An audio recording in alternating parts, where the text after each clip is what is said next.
আসসালামু আলাইকুম রহমতুল্লাহি ওবরকাতুহু। সম্মানিত দর্শক, আজকের যে শিরোনাম এটি একটি ব্যতিক্রমধর্মী।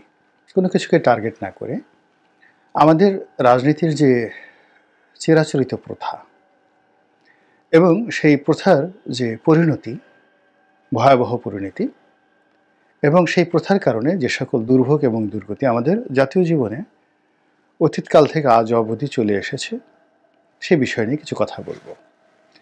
প্রথমত, আমাদের রাজনীতিতে যদি স্বাধীনতার পর থেকে এখন পর্যন্ত আপনি ইতিহাস দেখেন, তাহলে দেখবেন যে রাষ্ট্র ক্ষমতায় যারাই বসেছেন প্রায় সবাই, মন্ত্রী, এমপি, চেয়ারম্যান, মেম্বার থেকে শুরু করে রাষ্ট্রপতি, প্রধানমন্ত্রী, তারা জনগণের সঙ্গে ধোঁকাবাজি করেছেন আর জনগণকে ঠকিয়েছেন, মুনাফিকি করেছেন, মুখে এক কথা বলেছেন এবং নিজে খুব সৎ, প্রচণ্ড সৎ। এত সৎ, ভাত খেতে পারেন না, ভালো জামা কাপড় পরতে পারেন না, এত সৎ, স্ত্রীর জন্য একটা, সন্তানের জন্য একটা জামা কাপড় পর্যন্ত কিনে দিতে পারেন না। কিন্তু শত শত হাজার হাজার কোটি টাকা রাষ্ট্রীয় অর্থ তারা সেই অপসংস্কৃতির জন্য, মানুষের সর্বনাশ ঘটানোর জন্য, রাজনীতির সর্বনাশ ঘটানোর জন্য ব্যবহার করে এসেছেন। খুব সৎ, এত সৎ, চারিদিকে তিনি দেবতার মতো একটা আমেজ তুলেছেন যে আমি ছাড়া আর এই বাংলায় আর দ্বিতীয় কোনো সৎ ব্যক্তি নেই। আমার আশেপাশে সব চাটার দল, আশেপাশে সব যাকে বলা হয় চোর, চোট্টাপ, গুন্ডা, বদমাশ ভরে গেছে, কি করব আমি? কিন্তু দেখা গেল একেবারে নিজের ভাই, ব্রাদার, আত্মীয় স্বজন, ভাগ্না ভাগ্নি থেকে শুরু করে সবাই অঢেল অর্থবিত্ত, দুর্নীতি, অনিয়ম, পাপাচার, ভ্রষ্টাচারে লিপ্ত। কিন্তু আমরা কখনো বলতে পারিনি যে অন্যের বিচার কিভাবে করব। আমার নিজের সন্তান এরকম, নিজের সন্তান লেখাপড়া করে না, অমানুষ, স্কুল থেকে বের করে দেয়, কলেজ থেকে বের করে দেয়। আমার মেয়ে ভালো না, আমার ছেলে ভালো না, আমার স্ত্রী ভালো না। এরকম সৎ কথা বলার মতো, মহাত্মা গান্ধীর মতো নিজের ছেলেকে যে ত্যায্য করেছিলেন। এমনকি জওহরলাল নেহেরু, ইন্দিরা গান্ধীকেও কিছুদিনের জন্য পরিবার থেকে তিনি ত্যায্য করেছিলেন। তো ওইরকম রাজনীতিবিদ আমরা পাইনি। ক্ষমতায় গিয়ে রীতিমতো মুনাফিকি করা, আর ক্ষমতায় যাওয়ার আগে জনগণের সেন্টিমেন্ট নিয়ে, আবেগ নিয়ে, সেই আবেগকে পুঁজি বানিয়ে তারপরে শেষে পোলাও কোরমা খাওয়া। একবার চিন্তা করুন তো, আমাদের এই যে এখন মানে একেবারে প্রেজেন্ট টেন্সের কথা চিন্তা করেন, 60-এর দশকে যাওয়ার দরকার নেই। এই যে রাজনীতিবিদ যারা রয়েছেন, দেখেন তো কত দামি দামি পাঞ্জাবি পরেন, অফিস মেনটেন করেন, গাড়ি মেনটেন করেন, ঢাকা শহরে বাড়ি আছে, হাতে দামি মোবাইল রয়েছে, অনেকের হাতে দামি ঘড়ি রয়েছে। একেবারে রাস্তার তৃতীয় ক্যাটাগরির বা চতুর্থ ক্যাটাগরির রাজনৈতিক দল, যাদের সদস্য সংখ্যা হয়তো 100 জনের বেশি নেই। তো এরকম রাজনৈতিক দলের প্রধানের মাসিক খরচ 10 লাখ টাকা। এই টাকাটা কে দেয়? কোত্থেকে আসে? তারা চাঁদাবাজি করে, তারা যারা ক্ষমতাধর লোক, ব্যবসায়ী, তাদের পারপাস সার্ভ করার জন্য তাদের কাছ থেকে টাকা আনে, গোয়েন্দা সংস্থার কাছ থেকে টাকা আনে, অথবা মানুষের আবেগকে পুঁজি করে তারা চাঁদা গ্রহণ করে। টপটুল্য। এখন যে মানুষের আয় রোজগার হালাল না, তার রক্ত মাংস হারাম হয়ে যায়। আপনি হারাম পয়সা দিয়ে আপনার শরীরের যে রক্ত মাংস, এই রক্ত মাংস হারাম যখন হয়ে যায়, আপনি একেবারে খাঁটি বাংলায় যাকে বলা হয় হারামি, সেই হারামির কাছ থেকে আপনি তো কোনো আরাম পাবেন না, কোনো অবস্থাতে আরাম পাবেন না। ফলে রাজপথে যে রসায়ন তৈরি হয় আমাদের দেশে, এখানে কোনো আরাম নেই, হারামের রাজত্ব। অথচ আমাদের পার্শ্ববর্তী দেশ, আপনি যদি সেখানে যান, বুদ্ধদেব বসুর কথা চিন্তা করেন, মমতা ব্যানার্জির কথা চিন্তা করেন, বা অন্যান্য রাজনীতিবিদ, আপনি উড়িষ্যাতে গিয়ে দেখেন এখন যে মুখ্যমন্ত্রী রয়েছেন তিনি, ইভেন ত্রিপুরাতে গিয়ে দেখেন যারা রাজনীতি করেন নিতান্ত দরিদ্র, 500 স্কোয়ার ফিটের একটা অ্যাপার্টমেন্টে থাকেন, 600 স্কোয়ার ফিটের অ্যাপার্টমেন্টে থাকেন। এবং ভারতের যে সাবেক মানে পশ্চিমবঙ্গের মুখ্যমন্ত্রী বুদ্ধদেব বসু, তার একটা সাক্ষাৎকার দেখেছিলাম। তো তাকে জিজ্ঞাসা করা হয়েছিল যে আপনি এই যে মুখ্যমন্ত্রী হওয়ার পরে 600 স্কোয়ার ফিটের একটা বাসভবনে থাকেন, এটা কেমন? তো বলে যে এটা কেমন, এটা তো ভালো, এই ঘরকে কেন্দ্র করেই তো আমার স্বপ্ন, এখানে আমি বেড়ে উঠেছি, আমার যে আয় রোজগার এটাকে কেন্দ্র করে আমি এসছি, বড় ঘরে গেলে তো আমার ঘুম আসবে না। তো বলে যে অনেক মানুষ যে বড় বড় বাড়িতে থাকে ওগুলো দেখে আপনার লোভ হয় না? তখন উনি বললেন যে লোভ যে কী জিনিস এটা তো আমি জানিই না, ওটা আমার শেখার সুযোগ হয়নি, দেখার সুযোগ হয়নি। আর বড় বড় মানুষরা বড় বড় বাড়িতে থাকে, ওইরকম জায়গাতেই তো আমি যাইনি জীবনে কখনো। তো কাজেই এই যে দেখেন একজন মানুষ, তিনি চলে গেছেন, তার কথা আমি এখন বলছি। ডক্টর বিধানচন্দ্র রায় ছিলেন মুখ্যমন্ত্রী, জ্যোতি বসু ছিলেন মুখ্যমন্ত্রী। তাদের যে কর্ম, পশ্চিমবঙ্গে তাদের কর্ম, সেই তুলনায় আমাদের যে বাংলাদেশের একেবারে সাধারণ, জ্যোতি বসু জমিদারের সন্তান ছিলেন, ভারতের সবচেয়ে সেরা ডাক্তার ছিলেন ডক্টর বিধানচন্দ্র রায়। কিন্তু যেই মুহূর্তে তারা রাষ্ট্র ক্ষমতা গ্রহণ করেছেন, অমনি তাদের যে জীবন, ওই জীবন ঋষির মতো হয়ে গেছে।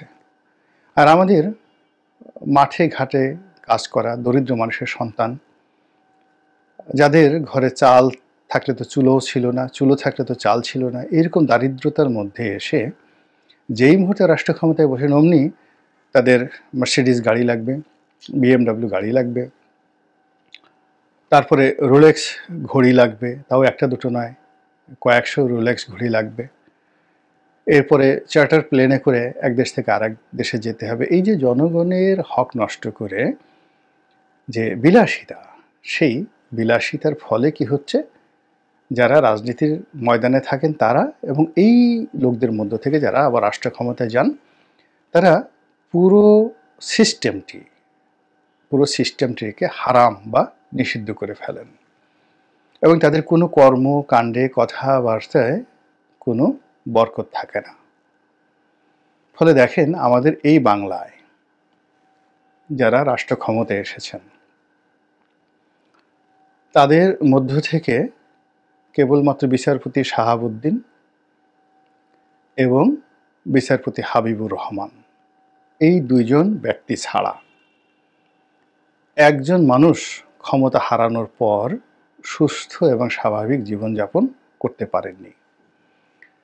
তাদের পারিবারিক জীবন অস্বাভাবিক, তাদের মৃত্যু অস্বাভাবিক, তাদের খাওয়া দাওয়া, শরীর স্বাস্থ্য সব কিছুই অস্বাভাবিক, আচার আচরণ, চালচলন, কথাবার্তা অস্বাভাবিক। এবং এই অস্বাভাবিকতার কবলে পড়ে আমরা পুরো দেশ জাতির একটা বিরাট অংশ মানসিকভাবে অসুস্থ হয়ে পড়েছি, কেউ এই পক্ষের কেউ ওই পক্ষের। এবং আমাদের সব কিছু যেটির কোনো বস্তুগত বিষয় নেই, পুরোটাই কাল্পনিক, পুরোটাই স্বপ্নিক এবং পুরোটাই আবেগ নির্ভর। যেখানে জ্ঞান খুব সীমিত, সেখানে মিথ্যাটা খুব সহজে বাজারজাত করা যায় বোকা লোকদের নিকট। তারপর যেখানে আপনার অভিজ্ঞতা নেই এবং স্বভাবে আপনি খুবই কাপুরুষ প্রকৃতির লোক, সেখানে আপনাকে ভয় দেখানো অথবা আপনাকে প্রলোভন দেখানো। এই যে দেখুন, মানুষ একটা রাজনৈতিক দল করে, 20 বছর 25 বছর ধরে সে জেলে যাচ্ছে, তারপর সে জুলুম অত্যাচার সহ্য করছে, এমনকি তার সর্বশেষ যে সঞ্চয় বা অর্থ বিত্ত বা তার সম্পদ সে বিলিয়ে দিচ্ছে। অনেকে রাজনৈতিক একটা পদ পদবি পাওয়ার জন্য নিজের স্ত্রী, নিজের কন্যা বিসর্জন দিচ্ছে, তাদের ইজ্জত বিসর্জন দিচ্ছে, অনেকে নিজেকে বিলিয়ে দিচ্ছে, অনেক নেতার শয্যা সঙ্গী হয়ে বা শয্যা সঙ্গিনী হয়ে। তো এই জিনিসগুলো কেন হচ্ছে? লোভের কারণে। এবং সেই লোভ যে কতটা নির্মম হতে পারে এবং কতটা বাস্তব হতে পারে, আপনি দেখুন যে 20 বছর কষ্ট করার পর যখন একজন এরকম লোভী মানুষ মাত্র ২০ ঘন্টা সময় পায়, সে কিন্তু তার ২০ বছরের যত লোভ লালসা চরিতার্থ করে ফেলে প্রথম ২০ ঘন্টার মধ্যে। এটা হলো বাস্তবতা, এবং এই কারণেই মানুষ এই অপকর্মগুলো করে এবং এই লোভ লালসার সাথে নিজেকে জড়ায়। আর এই লোভ লালসার যারা নেতৃত্ব দেয়, সেই নেতৃত্বে থাকে ঠকবাজ রাজনীতিবিদ এবং ধোঁকাবাজ বা মুনাফিক রাষ্ট্রনায়ক বা রাষ্ট্রের কর্মের সাথে নিযুক্ত ব্যক্তিবর্গ। এখন এদের পরিচয় কি? এরা কি হিন্দু? এরা কি মুসলমান? এরা কি খ্রিস্টান? এরা কি ধার্মিক? এরা কি মানুষ নাকি অমানুষ? হুজুর পাক সাল্লাল্লাহু আলাইহি ওয়াসাল্লামের একটা হাদিস বলে আজকের এই বক্তব্য শেষ করব। আল্লাহ রাসূল সাল্লাল্লাহু আলাইহি ওয়াসাল্লাম বলেন যে একজন মানুষ যখন অন্য মানুষকে তো দূরের কথা, একটি অবুঝ এবং নির্বোধ পশুকে বা জানোয়ারকে ধোঁকা দেয়, সে কখনোই আমার উম্মত হতে পারে না। আপনি যখন হুজুর পাক সাল্লাল্লাহু আলাইহি ওয়াসাল্লামের উম্মত নন, ইট মিনস আপনি মুমিন নন, মুত্তাকি নন, মুসলিম নন। আপনি অনেক কিছু হতে পারেন, নাস্তিক হতে পারেন, কাফির হতে পারেন, মুনাফিক হতে পারেন, কিন্তু আপনি কোনো অবস্থাতেই মুমিন মুত্তাকি নন। এখন ধোঁকাবাজিটা কি? মানুষের সাথে মানুষের ধোঁকাবাজি, এটা তো আমরা খুব সহজেই বুঝি এবং এতক্ষণ ধরে ধরলাম বা বললাম। কিন্তু পশুর সঙ্গে ধোঁকাবাজিটা কি? মানে উদাহরণ হিসেবে এক বুজুর্গ একটা কাহিনী আপনাদেরকে বলি। এটা মধ্যযুগের কাহিনী। তো সেই বুজুর্গ তিনি কাবা শরীফ দর্শনে যাচ্ছেন। আগেকার দিনে যখন যেতেন সবাই এরকম ১ বছর ১.৫ বছর সময় হাতে নিয়ে লোকজন সহকারে চিরবিদায় নিয়ে যেতেন। ভারত থেকে ধরুন কেউ হয়তো মধ্যপ্রাচ্যে যাচ্ছেন, ১ বছর ১.৫ বছর ২ বছর তারা ভ্রমণে থাকতেন। কোনো মানুষ এরকম ভ্রমণে বের হতেন ২০ বছর ২৫ বছর এভাবে ভ্রমণ করতেন। তো সেই যুগের কথা বলছি। তো তিনি লোকজন সহকারে যাচ্ছেন আল্লাহর পথে এবং আধ্যাত্মিকভাবে জ্ঞান অর্জনের জন্য তিনি যখনই যে জনপদে যান, ওই জনপদের আলেম ওলামাদেরকে খোঁজ করেন, তাদের সঙ্গে সাক্ষাৎ করেন এবং রুহানি এবং শরীয়তি যেটা দৃশ্যমান জ্ঞান অর্জন করেন, তার সঙ্গে সঙ্গে অন্তর্নিহিত যে জ্ঞান, মারফতি জ্ঞান, সেটাও তিনি অর্জন করার চেষ্টা করেন। তো এরকম এক জনপদে গিয়ে তিনি জিজ্ঞাসা করলেন যে এই জনপদের সবচেয়ে জ্ঞানী ব্যক্তি বা আলেম বা ওলামা কে আছেন? সবাই বললেন যে আমাদের এলাকায় অমুক পীর সাহেব আছেন বা অমুক হুজুর আছেন। তো তিনি তার বাড়িতে গেলেন তার সঙ্গে দেখা করার জন্য। বাড়ির সদর দরজায় গিয়ে দেখলেন যে সেই ভদ্রলোক মাথার উপর একটা বড় ডালা, ঘাসের ডালা, আমরা যেটাকে থালি বলি, তো সেটা নিয়ে তিনি দৌড়াচ্ছেন আর তার পিছে পিছে তার ঘোড়াটা দৌড়াচ্ছে এবং তিনি খুব আনন্দ পাচ্ছেন।